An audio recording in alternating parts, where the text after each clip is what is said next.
कैसे हैं आप सब। हाँ, तो अभी मैंने कम्युनिटी में एक पोल डाला था कि आज वीडियो चाहिए, ज़रूरी है या कल डाल दूँ। तो वोट ज़्यादा नहीं आए, लेकिन जितने भी आए सारे वोट्स जो थे वो यही थे कि वीडियो डालो। तो बाहर का मौसम था, मैंने देखा था बारिश हो रही थी, तो मेरे पापा जो है वो मना कर रहे थे निकलने के लिए।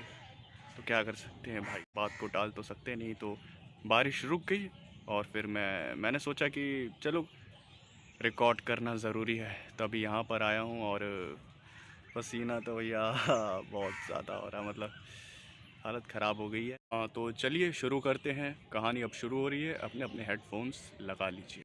हाँ, जो सोचा था वही हुआ, फिर से शुरू हो गई है बारिश। अभी मैं बैठा हुआ हूँ, हाँ, तो नॉइस आ जाएगी, इसलिए रुकने का इंतज़ार करते हैं। कोई बात नहीं, चलो करते हैं रिकॉर्डिंग। पीटर और विजय दोनों आपस में बातें कर रहे थे। तभी धीरे धीरे अंधेरा होने लगा। विजय पीटर को अपने साथ लेकर जाने लगा। पीटर भी विजय के पीछे पीछे जा रहा था। विजय के कदम एक पुराने से दिखने वाले घर के सामने रुक गए और फिर विजय ने कहा, आ जाओ पीटर, ये मेरा घर है। पीटर भी विजय के साथ साथ उसके घर में चला गया। वो घर काफ़ी ज़्यादा पुराना था। ऐसा लग रहा था जैसे 100-200 साल पुराना हो। उस घर में बिजली भी नहीं थी। विजय सिंह ने एक लालटेन जलाया, जिसकी वजह से वहाँ थोड़ा बहुत घर में उजाला हुआ। पीटर हैरान था कि आज की बदलती हुई दुनिया में भी ऐसे लोग हैं जो ऐसे पुराने तरीकों के साथ रह रहे हैं। तभी पीटर ने विजय से पूछा, आपके घर में बिजली नहीं है और आप अभी भी लालटेन के उजाले के भरोसे हैं, और ये गांव है जो यहाँ के लोग मुझे देखकर डर क्यों रहे थे? जैसे ही ये बात विजय ने सुनी, तब विजय मुस्कुराया और उसने कहा कि शिलोंग गांव के लोग बाहरी लोगों से काफ़ी ज़्यादा डरते हैं, क्योंकि यहाँ का इतिहास ही ऐसा है। जब जब यहाँ इस गांव में कोई बाहरी आया है, तब तब इस गांव में कोई ना कोई मुसीबत ज़रूर आई है। अंधेरा हो चुका था और बाहर बारिश का मौसम बन रहा था। तभी वहाँ बिजली कड़कने लगी और वहाँ पर वही डरावनी आवाज़ गूंजने लगी जो पीटर इतने दिनों से सुन रहा है। जैसे ही पीटर ने वो डरावनी आवाज़ सुनी, पीटर ने विजय सिंह से कहा, विजय अंकल, आखिर बात क्या है? मुझे कुछ समझ नहीं आ रहा। जब से मेरे दादाजी की मौत हुई है, तब से ये आवाज़ मुझे रोज़ सुनाई देती है, रोज़ रात को, कभी कभी सुबह भी। मुझे नहीं पता आखिर ये आवाज़ है किसकी। बस एक रात जब मैं अपने दादाजी के साथ बात कर रहा था, तब मैंने उनके घर के बाहर एक काला साया देखा था, जिसकी हाइट तकरीबन 8 फुट थी और वो काफ़ी ज़्यादा बड़ा था। तभी विजय ने कहा, मैं जानता हूँ इस आवाज़ के बारे में। ये आवाज़ जितनी सुनने में डरावनी है, उतनी ही जानलेवा भी। ये आवाज़ और किसी की नहीं, बल्कि एक ब्रह्म राक्षस की है। पीटर ने जब ब्रह्म राक्षस का नाम सुना, तब उसे कुछ भी समझ नहीं आया। उसने विजय सिंह से पूछा, ब्रह्म राक्षस, ये क्या होता है? और फिर विजय सिंह ने बोलना शुरू किया, ब्रह्म राक्षस, जैसे कि आपके उधर डीमंस होते हैं, वैसे ही हमारे भारत में ब्रह्म राक्षस होते हैं। ये काफ़ी ज़्यादा पावरफुल डीमंस होते हैं। ब्रह्म राक्षस एक ऐसी शक्ति होती है जिसके पास से एक ब्राह्मण का ज्ञान होता है और साथ ही साथ एक शैतान की ताकत होती है। ये इतने ज़्यादा ताकतवर होते हैं कि इनके सामने भूत प्रेत, चुड़ैल, पिशाच, प्रेत, जो भी बुरी शक्तियाँ होती हैं, सब इनके सामने सर झुकाती हैं। और ये अगर किसी को मारने का फैसला कर ले, तब वो इंसान दुनिया के किसी भी कोने में चला जाए, उसका बचना नामुमकिन हो जाता है। और ये बातें सुनकर पीटर काफ़ी ज़्यादा घबरा गया था। पीटर ने कहा, विजय अंकल, अगर आप कह रहे हैं तो सही ही होगा। ब्रह्म राक्षस होते होंगे इतने ताकतवर, लेकिन आखिर मैंने क्या बिगाड़ा है जो उसकी आवाज़ मुझे सुनाई दे रही है? आखिर मैंने क्या गलत ऐसा कर दिया? मेरा तो किसी कोई ब्रह्म राक्षस से कोई लेना देना नहीं है, तो आखिर वो मेरी जान के पीछे क्यों पड़ा है? और मेरे दादाजी जिन्होंने आत्महत्या कर ली, क्या उनकी आत्महत्या के पीछे भी इसी ब्रह्म राक्षस का हाथ है? और फिर विजय सिंह ने कहा, मैं जानता हूं कि ब्रह्म राक्षस से तुम्हारा कोई लेना देना नहीं है, लेकिन तुम्हारे दादाजी का लेना देना था। मेरे दादाजी का? लेकिन उनका क्या लेना देना है, वो भी ब्रह्म राक्षस से? वो तो कभी भारत आए भी नहीं। तब विजय सिंह ने बोलना शुरू किया, ऐसा तुम्हें लगता है बेटा, कई सालों पहले जब भारत आज़ाद नहीं हुआ था, तब तुम्हारे दादाजी यहाँ पर आए थे। वो वक्त उनकी जवानी का वक्त था। वो जंगल विभाग में काम किया करते थे और फॉरेस्ट डिपार्टमेंट में उनके पास काफ़ी बड़ा पद था। और जैसे ही ये बात पीटर ने सुनी, तब उसे याद आया कि उसके पिताजी भी पीटर को बताया करते थे कि उसके दादाजी एक फॉरेस्ट डिपार्टमेंट में जॉब किया करते थे और वो एक काफ़ी बड़े ऑफिसर थे, और उनकी जो पोस्टिंग थी वो इंडिया में ही हुई थी। और फिर पीटर ने कहा, हाँ, मेरे पिताजी मुझे बचपन में बताया करते थे कि दादाजी एक फॉरेस्ट डिपार्टमेंट में एक बहुत बड़े पोस्ट पर है, लेकिन मैंने कभी ज़्यादा जानने की कोशिश नहीं करी। जिसके बाद विजय ने बोलना शुरू किया, जब वो यहाँ पर ड्यूटी कर रहे थे, तब ड्यूटी के दौरान उन्हें एक फॉरेस्ट डिपार्टमेंट के लिए जगह ढूंढनी थी जहाँ पर फॉरेस्ट डिपार्टमेंट का दफ्तर बनाया जाए। वो एक ऐसी जगह की तलाश में थे जहाँ से पूरा जंगल आसानी से कंट्रोल किया जा सके, और उन्हें एक ऐसी जगह मिल भी गई। ये गांव शिलांग गांव, जो कि जंगल के बीचों बीच स्थित है। यहाँ से आप जंगल के किसी भी कोने में आसानी से पहुँच सकते हैं। यहाँ के रास्ते आपको पूरे जंगल में किसी भी कोने में जाने के लिए सबसे छोटा रास्ता मुहैया कराते हैं। और इसलिए तुम्हारे दादाजी ने, यानी कि माइकल ने, इस गांव को हटाने का फैसला किया। एक शाम वो अपने कुछ साथियों के साथ शिलांग गांव, यानी कि इसी गांव में आए, और उसके बाद उन्होंने लोगों से बात करी। तुम्हारे ग्रैंडपा ने, यानी कि माइकल ने, गांव वालों से बात करी कि कुछ पैसे लेकर वो यहाँ से चले जाए, लेकिन यहाँ पर जो रहने वाले लोग थे वो शिलांग गांव की मिट्टी से काफ़ी ज़्यादा प्यार करते थे, इसलिए कोई भी इस काम के लिए नहीं माना। तुम्हारे ग्रैंडपा ने काफ़ी मनाने की कोशिश करी गांव के लोगों को, लेकिन गांव के लोगों में से कोई भी अपनी ज़मीन देने के लिए तैयार नहीं था। और आखिर में वही हुआ। ऊपर से प्रेशर आना शुरू हो गया, जिसकी वजह से तुम्हारे ग्रैंडपा ने शिलांग गांव में अपने ऑफिसर्स भेज दिए, और वो ऑफिसर पेड़ों को काटने लगे। उन्होंने कई सारे पेड़ काट दिए, और जब ये बात गांव के लोगों को पता चली, तब वो पेड़ों को बचाने के लिए आए, लेकिन ऑफिसर्स ने बंदूकों के दम पर सारे गांव वालों को एक साइड कर दिया, और कोई भी चाहकर कुछ भी नहीं कर सकता था। हर कोई मजबूर खड़ा खड़ा वहां पर देख रहा था। जैसे जैसे पेड़ कट रहे थे, वैसे वैसे गांव के लोगों की आंखों से आंसू निकल रहे थे। सबके दिलों में काफ़ी ज़्यादा दर्द हो रहा था, और तुम्हारे ग्रैंडपा खड़े खड़े सब देख रहे थे। उनके अंदर काफ़ी ज़्यादा घमंड और नासमझी थी, जिसकी वजह से वो अपने आप को काफ़ी बड़ा समझते थे।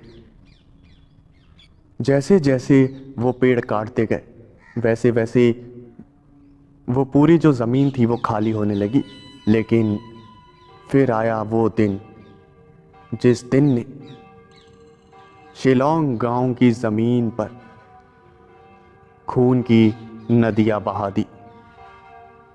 रोज़ की तरह ऑफिसर्स फिर से अपना सामान लेकर पेड़ काटने के लिए शिलोंग गांव के अंदर आ गए और वो वापस से पेड़ काटने लगे। लेकिन पेड़ काटते काटते वो एक ऐसे पेड़ को काटने के लिए आगे बढ़ गए जो कि काफ़ी ज़्यादा पुराना था। वो एक पीपल का पेड़ था जिसकी उम्र तकरीबन 500 साल थी। वो 500 सालों से शिलोंग गांव के अंदर था। उस पेड़ से लोग काफ़ी ज़्यादा प्यार करते थे, उस पेड़ को पूजा करते थे। वहाँ पर उस पेड़ को काफ़ी ज़्यादा इज्जत दी जाती थी, जैसे एक भगवान को दी जाती है। लेकिन उन ऑफिसर्स को इस बात से कोई फ़र्क नहीं पड़ता था। उन्होंने अपने औजार लेकर उस पेड़ को काटने के लिए अपने कदम बढ़ाए। लेकिन ये बात गांव वालों के सर के ऊपर से निकल गई थी। उन्हें किसी भी हालत में बर्दाश्त नहीं था कि उनके कोई प्राचीन पेड़ को नुकसान पहुंचाए। इसलिए जितने भी गांव के लोग थे सब पुलिस वालों से लड़ने लगे और हाथापाई हो गई। हाथापाई इतनी ज़्यादा बढ़ गई कि उन ऑफिसर्स को गोली चलानी पड़ी। उन ऑफिसर्स ने काफ़ी ज़्यादा गोलियां चला दी, जिसकी वजह से काफ़ी लोगों की मौत हो गई। और उसके बाद आर या पार का सिलसिला शुरू हो गया। कई पुलिस वाले भी मारे गए। इस गांव में एक ब्राह्मण रहा करते थे जो कि काफ़ी ज़्यादा ज्ञानी और पढ़े लिखे थे। उन्होंने जो अपनी पढ़ाई थी वो विदेश से पूरी करी थी। सारे गांव के लोग उस ब्राह्मण के पास गए और सबने उस ब्राह्मण से कहा कि वो पेड़ को बचाए। वो ब्राह्मण अंग्रेज़ों के पास गया, लेकिन अंग्रेज़ों ने उस ब्राह्मण को पैसे देकर खरीद लिया और उस ब्राह्मण से कहा, तुम इन गांव वालों को इस पेड़ के बारे में बुरी बुरी बातें कहो ताकि ये जो गांव वाले हैं ये पेड़ को कटने दें। अंग्रेज़ों ने यानी कि तुम्हारे दादाजी ने उस ब्राह्मण को काफ़ी ज़्यादा पैसे देने का वादा किया था। और फिर वो ब्राह्मण काफ़ी ज़्यादा ज्ञानी था और काफ़ी ज़्यादा पढ़ा लिखा भी था। वो गांव का इकलौता था जिसके पास इतना सारा ज्ञान था। इसलिए उसने गांव के लोगों को बोलना शुरू कर दिया कि वो जो पेड़ है वो अशुभ है। और लोगों ने उस ब्राह्मण की बात को मानना भी शुरू कर दिया। और फिर किसी गांव वाले ने उस पेड़ का कटने का विरोध नहीं किया और अंग्रेज़ों ने उस 500 साल पुराने पेड़ को भी काट दिया। वो पेड़ जैसे ही कट गया, तुम्हारे दादाजी उस ब्राह्मण को पैसे देने लगे, लेकिन पैसे काफ़ी ज़्यादा कम थे। उस ब्राह्मण को लगा था कि तुम्हारे दादाजी उसको ढेर सारे पैसे देंगे, लेकिन तुम्हारे दादाजी ने उस ब्राह्मण को काफ़ी कम पैसे दिए। और वो पैसे लेते हुए गांव वालों ने उस ब्राह्मण को देख लिया और ये देखकर गांव वालों का जो गुस्सा था वो 7वें आसमान पर पहुंच गया। गांव वालों ने उस ब्राह्मण को और तुम्हारे दादाजी को बंदी बना लिया। और फिर उन गांव वालों ने तुम्हारे दादाजी को और उस ब्राह्मण को पीटना शुरू कर दिया। तुम्हारे दादाजी ने फिर सारी सच्चाई बता दी कि आखिर बात क्या थी। और फिर गांव के लोगों को पता चला, तब उन्होंने उस ब्राह्मण को पीट पीट के मार दिया। लेकिन मरते मरते उस ब्राह्मण ने तुम्हारे जो दादाजी थे यानी कि माइकल को श्राप दे दिया कि मरने के बाद वो ब्राह्मण वापस आएगा और अपना बदला लेगा।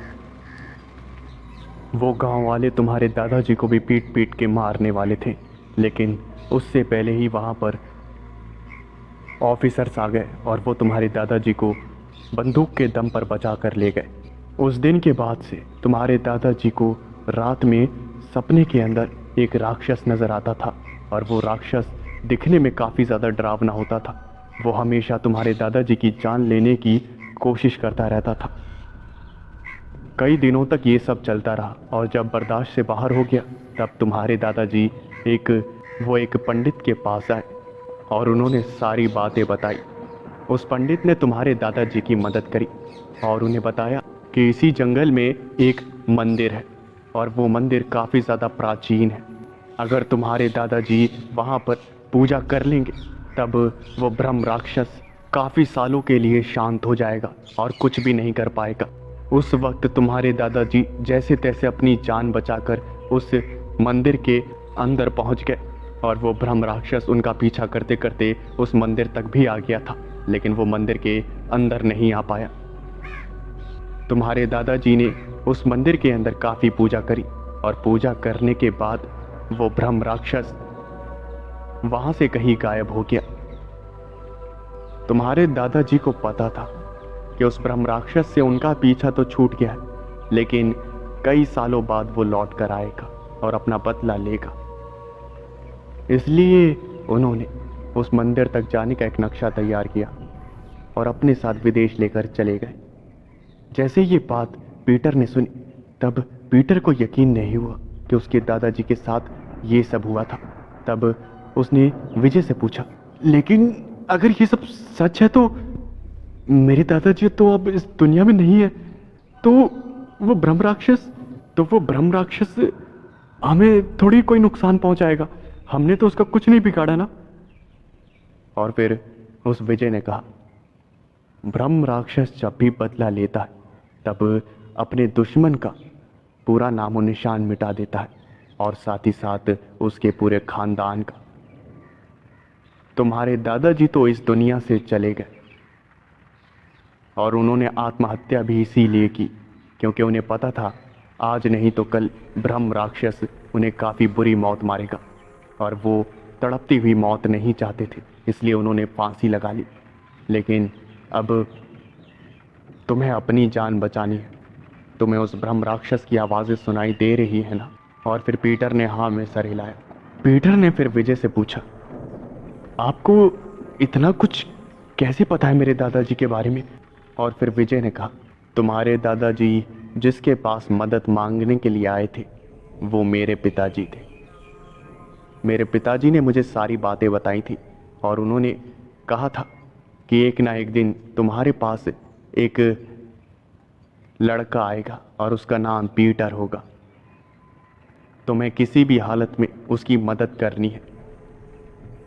मेरे पिताजी की उम्र काफ़ी ज़्यादा हो गई थी और उनकी भी मृत्यु हो गई, लेकिन जाते जाते उन्होंने मुझे ये काम सौंप दिया और तब से मैं इंतज़ार कर रहा था कि तुम आओ और मैं तुम्हारी मदद करूं और अपनी जिम्मेदारियों से मुक्त हो जाऊं। पूरे इस गांव में किसी को मत बताना अपने दादाजी के बारे में, क्योंकि अगर उन्हें पता चल गया कि तुम उनके पोते हो तब ये पूरे गांव वाले तुम्हें मिलकर जान से मार देंगे। समझे? किसी को पता लगना नहीं चाहिए। ये गांव वाले वैसे ही बाहर के लोगों से काफ़ी ज़्यादा नफरत करते हैं और उन्हें अगर पता चल गया तब अंजाम अच्छा नहीं होगा। पीटर काफ़ी ज़्यादा डर गया था और उसने हाँ में सर हिलाया। विजय ने पीटर को खाने के लिए खाना दिया और कहा, कल सुबह हम उस मंदिर के लिए निकलेंगे, इसलिए आराम कर लो। पीटर खाना खा ही रहा था तभी उसे एक बार फिर से उसी ब्रह्म राक्षस की आवाज़ सुनाई दी और पीटर की जो सांसें थी वो मानो रुक सी गई थी। विजय ने कहा कि तुम्हें घबराने की ज़रूरत नहीं है, वो ब्रह्म राक्षस इस कच्चे घर में नहीं आ सकता क्योंकि मैंने बाहर सुरक्षा कवच लगा रखा है। वो चाहकर भी इस घर में नहीं आ सकता, लेकिन वो तुम्हें डराने की पूरी कोशिश करेगा। पीटर ने काफ़ी मुश्किल से अपना खाना ख़त्म किया क्योंकि जैसे ही वो एक निवाला अपने मुंह की तरफ बढ़ाता था वैसे ही वो डरावनी आवाज़ उसके कानों में गूंजने लगती थी। पूरी रात पीटर सो नहीं पाया क्योंकि उसे वो डरावनी आवाज़ डराती रही। जैसे ही सुबह हुई तो उसने बाहर का नज़ारा देखा तो बाहर काफ़ी ज़्यादा खूबसूरत नज़ारा बन रखा था क्योंकि रात में बारिश हुई थी और बारिश की वजह से वहाँ की जो हरियाली थी वो और भी ज़्यादा सुंदर नज़र आ रही थी। अगली ही सुबह विजय और पीटर दोनों नाश्ता करने के बाद नक्शा लेकर उस मंदिर के लिए निकल पड़े। वो उस मंदिर को खोजने के लिए जंगल के काफ़ी अंदर जा रहे थे। उस मंदिर के बारे में किसी को कुछ पता नहीं था। जिसको भी पता था वो बुढ़ापे के कारण मारा गया था, और वो एक नक्शा ही था जिससे उस मंदिर तक पहुंचा जा सकता था, क्योंकि कहा जाता था कि अंग्रेज़ मंदिरों को तोड़ रहे थे और वो मंदिर ना टूटे, इसलिए बड़े बुजुर्गों ने उस मंदिर के आसपास काफ़ी ज़्यादा घने पेड़ पौधे लगा दिए थे और उस मंदिर को छुपा दिया था ताकि किसी की भी नज़र उस पर ना पड़े और कोई उसे तोड़ ना पाए। और उस मंदिर तक पहुंचने का एक ही रास्ता था, और वो पीटर के हाथ में वो नक्शा था। विजय को तो जंगल में रहने की आदत थी, लेकिन पीटर को काफ़ी ज़्यादा दिक्कत आ रही थी। वो सुबह से शाम तक चलते रहे और चलते चलते शाम हो गई। शाम के तकरीबन 6 बजे अंधेरा होना शुरू हो गया, और तभी विजय ने अपने पैर रोक लिए और उसने कहा, अब यहाँ से आगे जाना खतरे से खाली नहीं है, हमें यहीं पर रुक जाना चाहिए। पीटर ने और विजय ने वहीं मिलकर एक टेंट लगाया, और टेंट लगाने के बाद विजय ने उस टेंट के बाहर कुछ लटका दिया, जो कि देखने से ऐसा लग रहा था कि उस चीज़ की पूजा की गई हो। और उसने जैसे ही वो टेंट के बाहर लटकाया, तब पीटर ने पूछा, ये आप क्या लटका रहे? जिसके जवाब में विजय ने कहा कि वो एक सुरक्षा कवच है। अगर वो टेंट के बाहर उसे नहीं लटकाएगा, तब वो ब्रह्म राक्षस कभी भी रात में आकर उन दोनों को मौत के घाट उतार सकता है। ये सुनते ही पीटर की हालत काफ़ी ज़्यादा खराब हो गई। उन दोनों के पास थोड़ा खाना था। उन दोनों ने खाना खाया और वो टेंट के अंदर ही सो गए। तकरीबन रात के 1 बजे पीटर को काफ़ी तेज़ टॉयलेट लग रही थी। उसे लगा कि उसे बाहर जाकर हल्का हो जाना चाहिए, इसलिए उसने टेंट की चैन को थोड़ा सा खोला और वो टेंट से बाहर निकल ही रहा था, तभी उसका हाथ किसी ने पकड़कर उसे टेंट में खींच लिया। और फिर पीटर काफ़ी ज़्यादा डर गया। उसने देखा कि उसका हाथ पकड़ के खींचने वाला और कोई नहीं बल्कि विजय ही था। विजय ने पीटर से कहा, क्या तुम्हारा दिमाग खराब हो गया है? तुम्हारी हिम्मत कैसी हुई टेंट के बाहर जाने की? बाहर जाने की सोचना भी मत। और फिर पीटर ने कहा, मुझे टॉयलेट लगी है और 2 मिनट में क्या हो जाएगा? और फिर विजय ने कहा, कहीं नहीं जाना है, सुबह तक यहीं पर रहो, चाहे कुछ भी हो जाए, बाहर कदम नहीं रखना है। और फिर पीटर ने कहा, तो आखिर मैं रोकूं कैसे अपने आप को? कंट्रोल से बाहर हो रहा है। और फिर विजय ने कहा, अच्छा ठीक है, मैं ये टेंट की चैन खोलता हूँ, तुम सिर्फ अपना सर बाहर निकाल कर देखो, चारों तरफ एक बार देख लेना और उसके बाद तुम टॉयलेट करने चले जाना, ठीक है? और फिर पीटर ने कहा, ठीक है। विजय ने टेंट की चैन को खोल दिया और उसके बाद पीटर ने सिर्फ अपना सर उस टेंट से बाहर निकाला। उसने चारों तरफ देखा तो उसे सिर्फ पेड़ नज़र आ रहे थे, पेड़ के अलावा उसे कुछ भी नज़र नहीं आ रहा था। और तभी उसने जो देखा, उसे देखकर उसकी सांसें मानो रुक सी गई। उसने देखा कि एक ऊंचे से पेड़ पर एक राक्षस बैठा हुआ है और वो पीटर को ही घूर घूर कर देख रहा है और उसके चेहरे पर एक अजीब सी मुस्कुराहट है। उस ब्रह्म राक्षस ने जैसे ही पीटर को देखा, तब उसने मुस्कुराते हुए कहा, आओ आओ, मैं इंतजार कर रहा हूं, आओ आओ, मैं अपना बदला लेना चाहता हूं, आओ। जैसे ही पीटर ने उस राक्षस की भयानक शक्ल देखी, उसे चक्कर आ गए और वो बेहोश हो गया।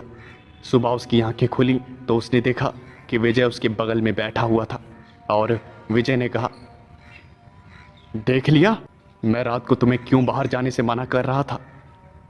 पीटर ने विजय के पैर पकड़ लिए और कहा, आपने बहुत अच्छा किया, वरना वरना मैं तो मारा जाता रात में। जिसके बाद विजय ने कहा, बिना मुझसे पूछे कुछ भी मत करना, वरना जान से हाथ धो बैठोगे। पीटर और विजय फिर से उस मंदिर की खोज में नक्शे के बताए अनुसार रास्ते पर चलने लगे। चलते चलते काफ़ी ज़्यादा मुश्किलों का सामना उन्हें करना पड़ रहा था।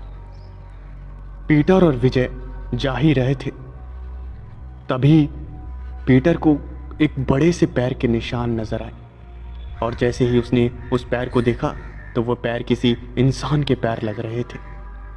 पीटर ने विजय से पूछा, ये पैर के निशान, वो भी इतने ज़्यादा बड़े, ये किसके हो सकते हैं? और फिर विजय ने कहा, ब्रह्म राक्षस, उसी के पैर इतने बड़े होते हैं। वो यहीं पर था रात को, तुमने देखा था उसे, तुम बेहोश हो गए। वो पैर के निशान काफ़ी ज़्यादा बड़े थे, और पूरे दिन फिर से भटकने के बाद रात होने वाली थी। तब विजय और पीटर रात गुजारने के लिए एक सुरक्षित जगह ढूंढ रहे थे। तभी पीटर को एक मंदिर नजर आया, और पीटर ने कहा, वो देखो, शायद वही मंदिर है। और उस मंदिर को देखने के बाद विजय ने कहा, नहीं, वो मंदिर नहीं है, लेकिन अच्छी बात है, यहाँ पर एक मंदिर है, रात गुजारने का बंदोबस्त हो गया, हमें टेंट लगाना नहीं पड़ेगा। जैसे ही अंधेरा होगा वो ब्रह्म राक्षस निकल पड़ेगा अपने शिकार पर, इसलिए चलो उस मंदिर में रात गुजारते हैं। पीटर और विजय उस मंदिर में चले गए, और वहीं पर उन्हें प्रसाद मिला।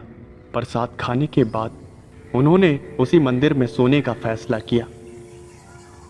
रात के वक्त पीटर को प्यास लगने लगी, और पीटर की आंखें खुली तो उसने देखा कि विजय उसके बगल में नहीं था।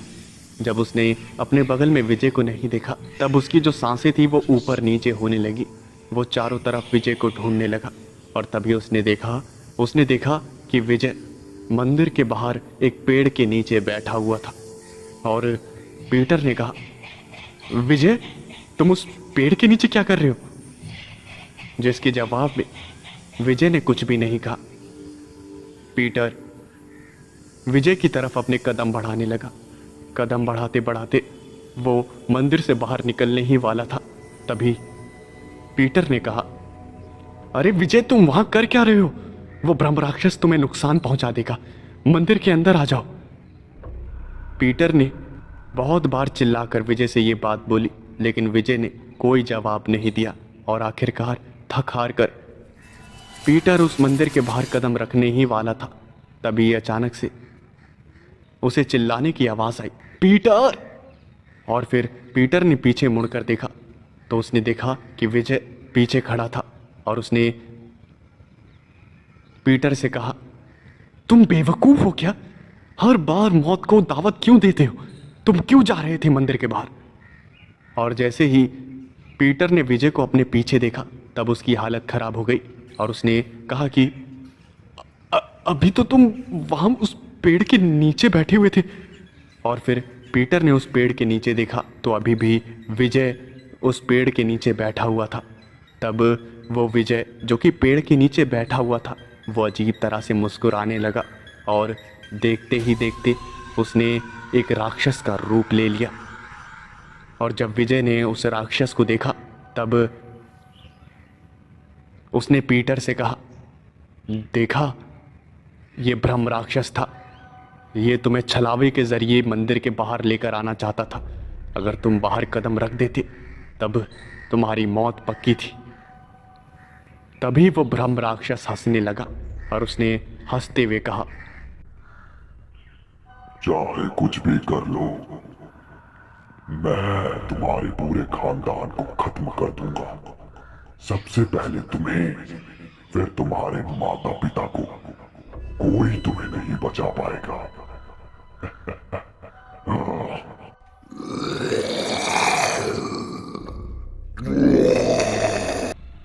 वो ब्रह्म राक्षस पागलों की तरह हंसने लगा, और उसकी हंसी सुनकर पीटर काफ़ी ज़्यादा डर रहा था। उसकी आवाज़ सुनकर पीटर को काफ़ी ज़्यादा डर लग रहा था और विजय के माथे से भी पसीना निकल रहा था। उन्होंने भगवान को याद करना शुरू कर दिया और फिर भगवान को याद करते करते उन्हें नींद आ गई और वो कब सो गए उन्हें खुद भी पता नहीं चला और उनकी आंखें सुबह ही खुली। तो ये था ब्रह्म राक्षस सीरीज़ का पार्ट 2। आप सभी को कैसा लगा कमेंट करके ज़रूर बताना और अगर पसंद आया हो तो वीडियो को लाइक कर देना। कहानी आपको कैसी लग रही है कमेंट में ये बता देना और अगर खाना नहीं खाया तो खा लो।